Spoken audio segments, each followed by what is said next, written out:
Welcome back to another week of refinishing. This week I picked up this buffet. It's in all right condition. The doors, the shelves and stuff need to be adjusted a little bit inside this cabinet. One of them has been replaced. I can see it's just doesn't look the same as the other side. It's not stained. However, I don't mind these handles. I really like the curved front.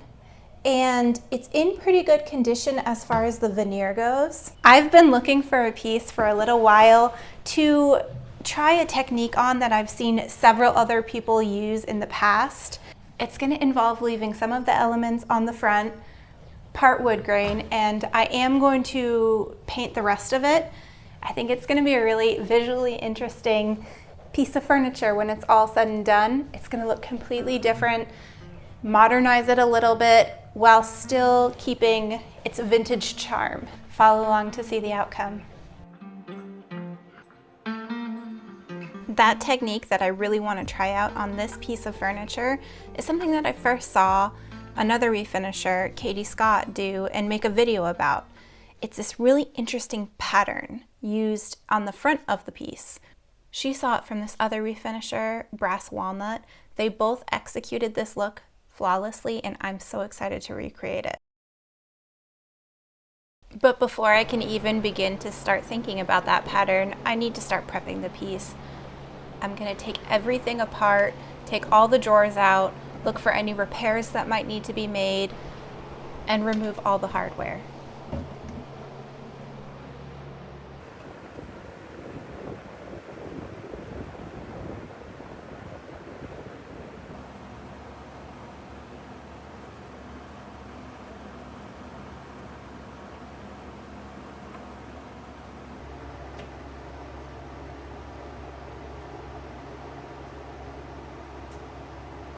When I very first started taking these doors off, I had a sneaking suspicion that the hinges were bent and that the screws might also be bent, and I was correct. Every single one of these screws has a bend in it, and of course they're flathead screws. I'm gonna just replace these hinges. This screw, I could not get out for the life of me, so I am gonna just kind of force it out and buy some new hinges. This style is pretty easy to pick up. Even if the size is slightly different, I can always cut a bigger channel in the door if I need to install a larger hinge. But there's no point in even trying to put these back in. One of these top drawers has these dividers, but they are missing a back piece, so it just flops around. I will keep the divider, but I will probably move one of these over. I'll just have to make it one singular divider instead of having the two, and I'll probably try to move these brackets to the center. Since I only have two left, they just stick in there.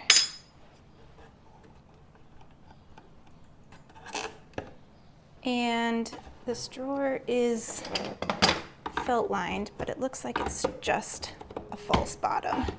So if I can try to get it out, that would be ideal because it's pretty dirty.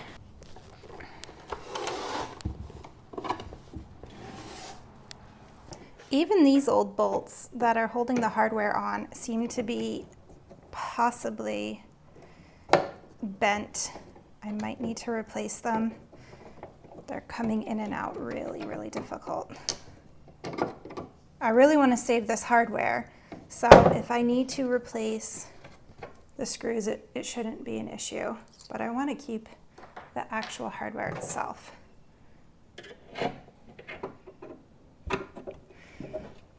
I'm trying to be as gentle as possible, but they're pretty stuck. There we go.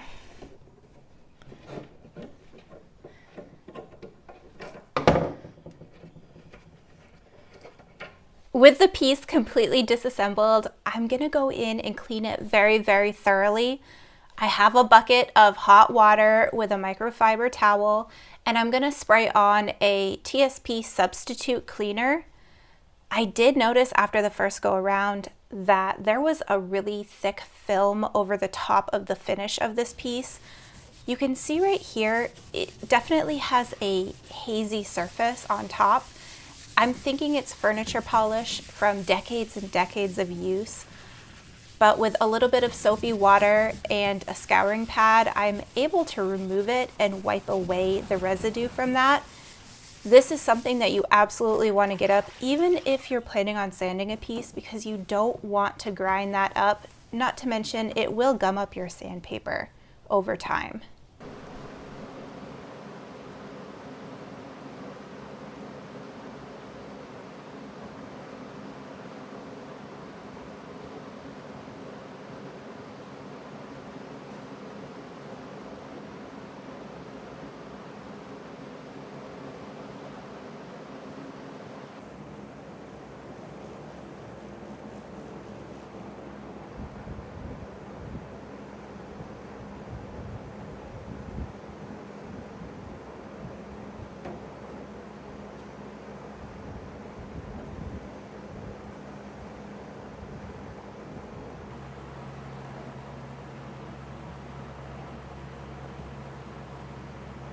While I'm giving the body of the buffet a good scrub, I'm going to take that old hardware inside and I'm going to clean that up as well.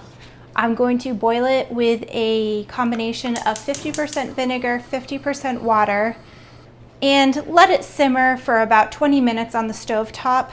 After that's boiled for a little while, I can go ahead, take it to the sink, and empty out most of that water and vinegar.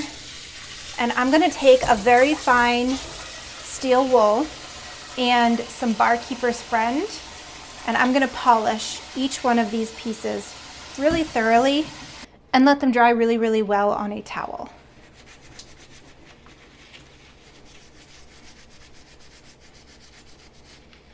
You could skip the boiling step. However, the boiling just really helps to loosen up that old grime and that tarnish. And I find that it comes off so much easier once you've boiled them. Just make sure, obviously, none of the pieces that you're boiling have any sort of plastic components. Make sure that they're actually truly metal, and keep an eye on your water level. If it gets too low, you will ruin the hardware.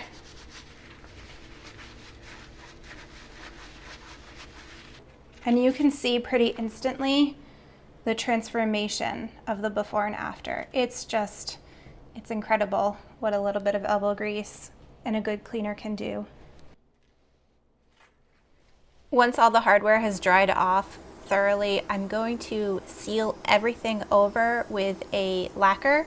This is just a spray lacquer and a satin sheen, and this will help to protect that brass. Next up is to sand the drawers and those doors. I'm looking to sand the finish completely off of the drawer faces and the front and back of the doors. I do want to have a stained element, but I want to choose a different stain than what was originally on this piece. There are some nicks, some dings, some scratches, so it's best just to take it back down to its raw wood. This particular veneer is really brittle and it's not the best to work with, but as long as I'm really careful around those edges, I find that the edges are some of the most delicate parts of the veneer. I'm going to work very carefully, very slowly, and use a 120 grit sandpaper. If you are a little wary of using a orbital sander on something like this, you could always strip it with a chemical stripper first, or even hand sand it.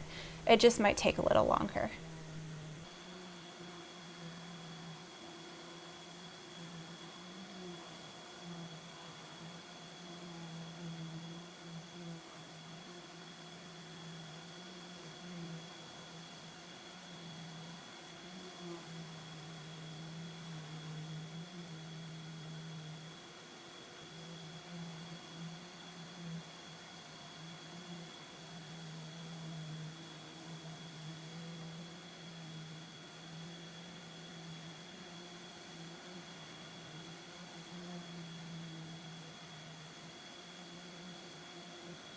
While I've got my sander out and I'm sanding the drawer faces, I'm also gonna address the body of the dresser, the areas that I do plan on painting. I wanna scuff up that surface, that really slick finish that's still on the piece. I'm not looking to remove the finish completely on all the rest of the areas that I do plan on painting. I just want to give it some tooth. I'll use my orbital sander on the really large areas and my detail sander on the small trim areas, like on the front of the piece or along the bottom trim. This is one of those instances where using different shaped tools really makes life a lot easier.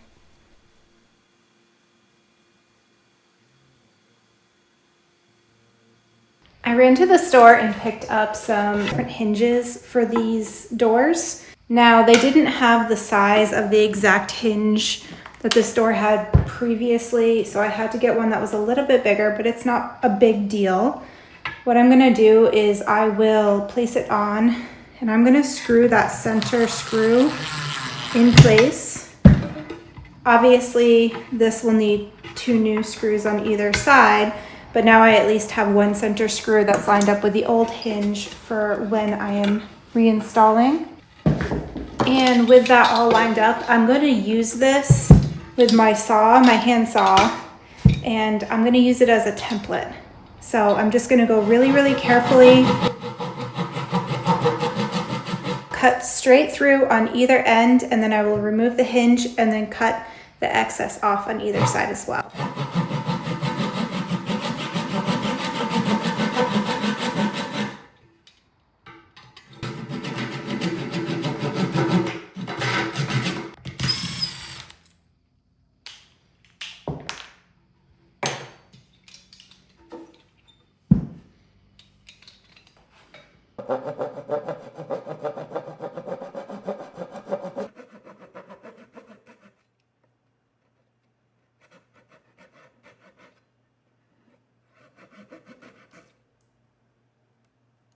Now that all of these have been sanded down, I'm going to go ahead and stain them. I'm going to use a water-based stain, that way I can move along with this process pretty quickly. If I was using an oil-based stain, I'd have to wait for that to dry and cure pretty much overnight before I get started on taping parts of it off. So by using a water-based stain, everything will dry a lot quicker. I'm deciding to use this Tobacco Road by Dixie Belle. It's a pretty medium toned brown stain, and this particular veneer has a lot of red undertones, and so I don't want anything that's overly red because it will just draw those out. I did water down this stain a little bit just because it will extend the working time and not make the color quite so strong. And I will also spray everything down with a misting of water.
Now that that water-based stain is fully dry on all the drawer faces and those doors, I am going to go ahead and seal it now.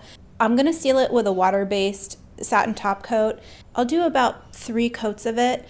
By sealing it now first, when I'm taping off the design, if some of that paint bleeds through under the tape, it will be easier for me to remove rather than trying to remove some bleed through under the tape on raw wood that is not sealed. Before I address priming and painting the body of this buffet, I am gonna make sure to wipe all that dust off. I'm gonna take a damp towel with some clean water and really get all of the surfaces so that there's no dust that's gonna settle into my primer.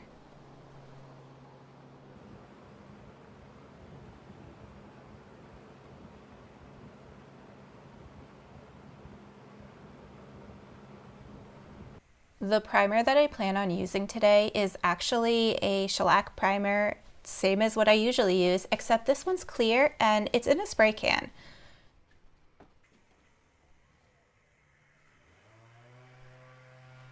After I let that dry down, I am going to lightly sand just to get rid of any little dust particles that might have landed in the spray. While I'm waiting for that top coat to dry on the drawer fronts and doors, I'm going with just a true black today. This is Benjamin Moore Command Line. You've seen me use this a bunch of other times. And if the consistency is too thick, I will water it down. I like to have a nice runny consistency to spray. It just lays down a lot smoother.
I've laid my drawers and doors out in the configuration that they're gonna go once they're installed back in the cabinet. I'm gonna start with the center point of the middle 3 drawers.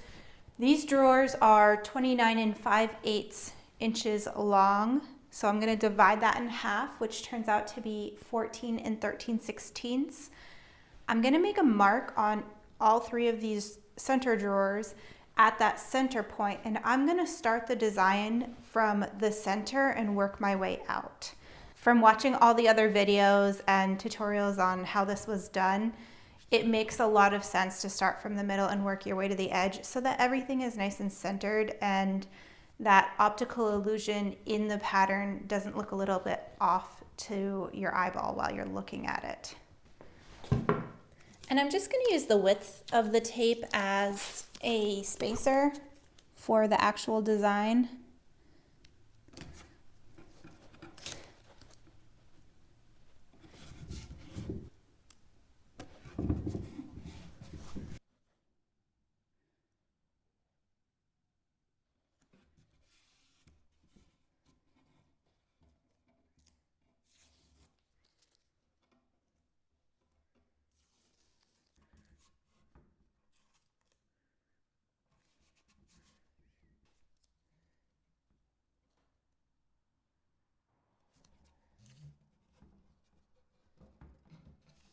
I'm going to stick with the measurements that the other refinishers used as well.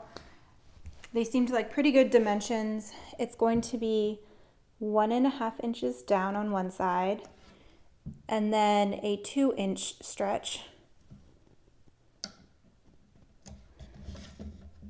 And then on this side, it's going to be 5 inches.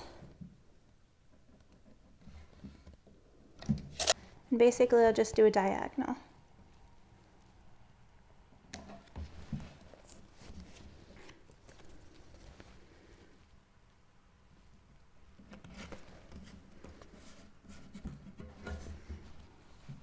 And so this is going to be the area that gets painted. I want to use really good tape for this, so I am using frog tape. This tape does a fantastic job at not letting bleed through under the lines. And a little trick is actually to take a damp towel and really firmly press down those edges that you do not want bleed through to seep under the tape, and it activates the glue of the tape and really creates a really nice seal so that when you go to paint it, you don't get any of that bleed through under the tape.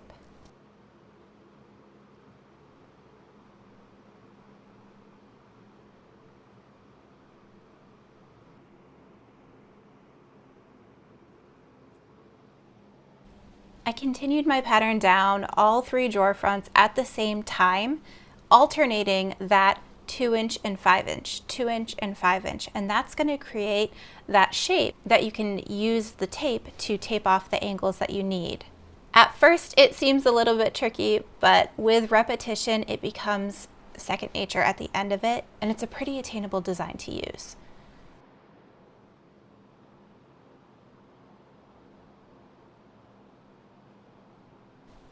I am opting to use that exact same paint that I did paint the body of the dresser, that black Command paint. One of the reasons why I wanted to use that paint is it dries so quickly.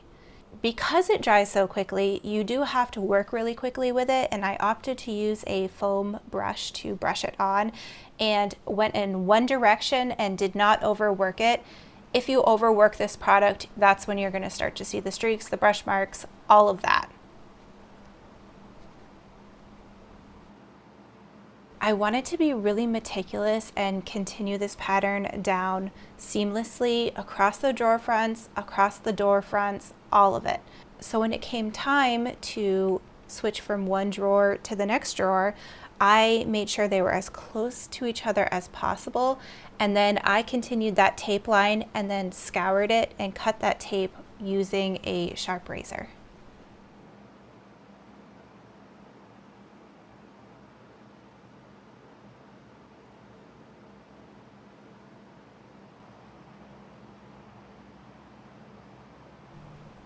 Once the paint had completely dried down the first stripe that I did paint on, I was able to remove the tape and use the width of tape to create the next line that I'm going to do. I made sure before starting that next line that the paint was dry so that when I did put the tape over the old pattern, it didn't pull any of that paint up from where I just so meticulously taped off and painted. Now this tape does a fantastic job with the bleed through. However, if there are any issues, say a little droplet of paint falls in an area you don't want it to be, as long as that paint's still wet, you can wipe it up pretty easily with a damp cloth and it will come away pretty smooth. That's one of the benefits of sealing the drawer fronts before I did this process. It allows me a little bit of working time in case anything happens, and with a pattern that is so time consuming as this, it's nice to know you have a little bit of insurance if you need to wipe it away. It's not completely ruined.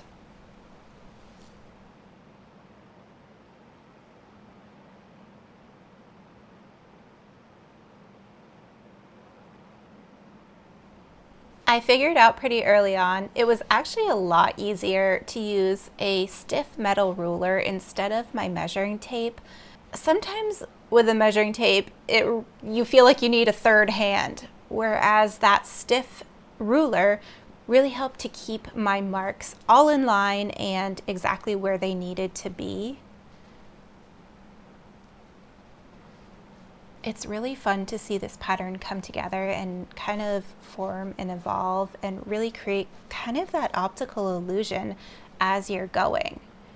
It's really satisfying and gratifying to see because it's such a time-consuming process. This pattern took me 2 days of hours and hours and hours just taping off each section really, really carefully and making sure that I'm always thinking about where my next mark, my next measurement, where that tape needs to be placed.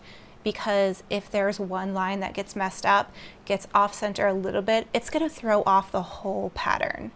Now, it probably would have been a little bit easier if I chose a smaller piece to try this pattern out on, but I really wanted to go for that really fun, grand look. And I think that that achieves it with this piece because not only is it going across multiple drawers, some of those drawers are curved, some of them are flat. There are 2 doors that it also goes across, and it covers the entire front. I had a lot of fun with this pattern. I know it's probably not going to be for everyone. I'm sure I'll hear about it in the comments, as always, but something about this geometric shape really just tickled a certain part of my brain that was so satisfying. So sit back and enjoy this really satisfying time lapse that took me so long to make. The coffee's ready if you'll have some. Breakfast should be finished soon. The paper called for sun tomorrow. It looks like rain the whole day through.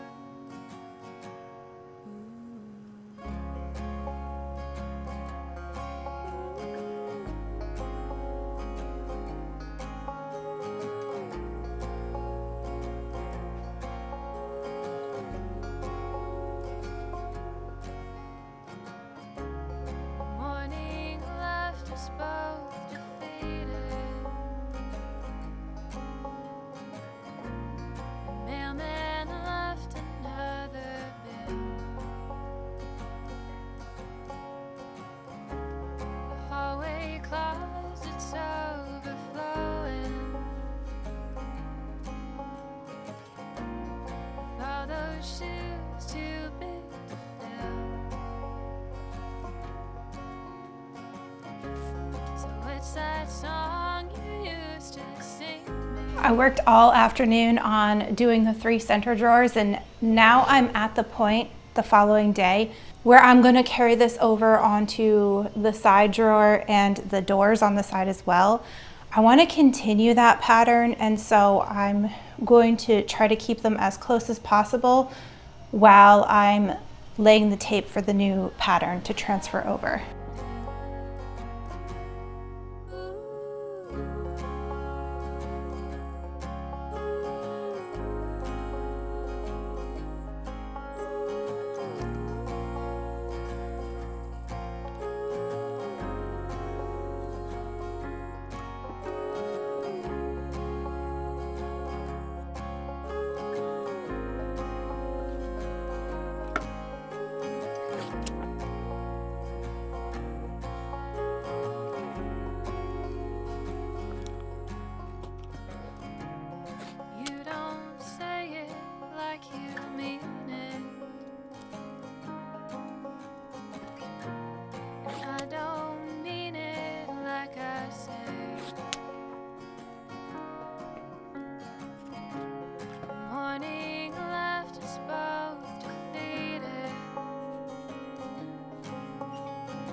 With my pattern all completely on all of the surfaces, I can now start pulling everything together. I can take the hardware, start reattaching the hardware, vacuum out those drawer boxes, and thoroughly clean everything again.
And with this long process finished up, let's take a look back to see what this piece looked like initially.